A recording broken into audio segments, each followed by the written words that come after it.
હા, દેવી સાધના એટલે શું?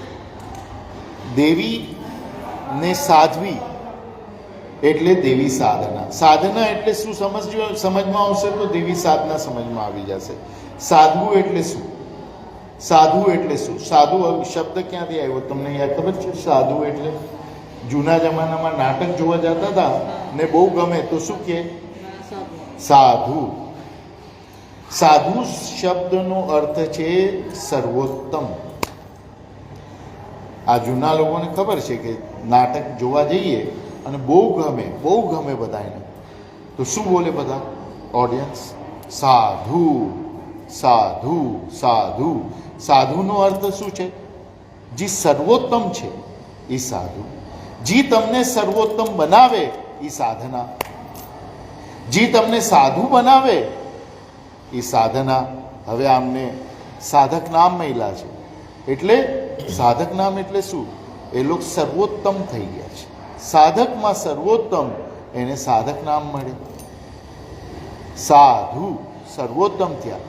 તમે પોતાને સર્વોત્તમ બનાવો એ સાધના.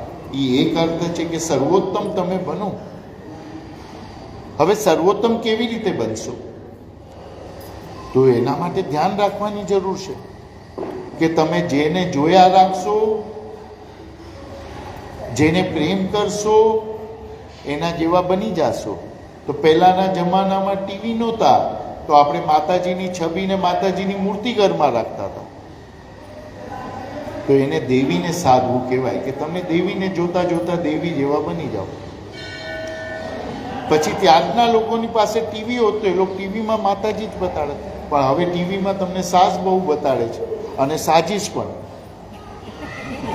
એટલે તમે આજકાલ કોને સાધો છો? ટીવીને. અમારા એક ગુરુભાઈ હતા, અમે બધા સાધના કરતા હોય, ટીવી રૂમમાં બેસીને ટીવી જોઈએ. એટલે ગુરુજી બાથરૂમ આવતા જતા એ ટીવી રૂમની આજુબાજુમાંથી આમ ચક્કર મારે, હા તુમ ટીવી સાધો, તુમ ટીવી સાધો. એક દિવસ મેં સાંભળી લીધું. એ દિવસથી મેં ટીવીની સામે બેસવાનું બંધ કરી દીધું કે તમે ટીવીમાં દેખાતા લોકો જેવા બની જશો. તો તમે જેને જોયા રાખો, જેનું ચિંતન કરો એવા તમે બની જાઓ, એને તમે સાધી જાઓ. હવે એ ઉત્તમ હોય તો તમે ઉત્તમ બનો અને પડતા હોય તો તમે પડતા બનો. એનાથી વધારે તમે જેને પ્રેમ કરતા હો તમે એના જેવા બની જાઓ. એનાથી વધારે તમે જેને નફરત કરતા હો તમે એના જેવા બની જાઓ. બધી સાસુ ખરાબ હોય ને, પણ બધી વહુ સાસુ બને ત્યારે એ ખરાબ થઈ જાય. કારણ કે તમને તમારી સાસુથી નફરત છે તો તમે એવા જ બનવાના છો, યાદ રાખજો. કારણ કે તમારી સાસુ એ સારી જ હતી, વહુ હતી ત્યારે, પણ એને એની સાસુથી નફરત હતી એટલે એ ખરાબ બની.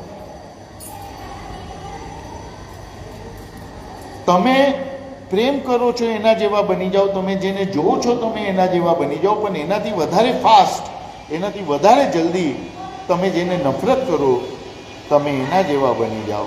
અને એનાથી પણ જલ્દી તમે જેની સાધના કરો, તમે જેની ભક્તિ કરો તમે એના જેવા બની જાઓ.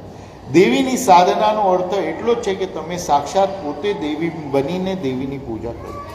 દેવીની સાધના કરવા ટાણે આપણે માને હૃદયમાં બેસાડીએ છીએ કે માં આવી જા, તું મારા હૃદયમાં વાસ કર, મારા હૃદયમાં બેસી જા, મારા હૃદયમાં સ્થાન ગ્રહણ કર.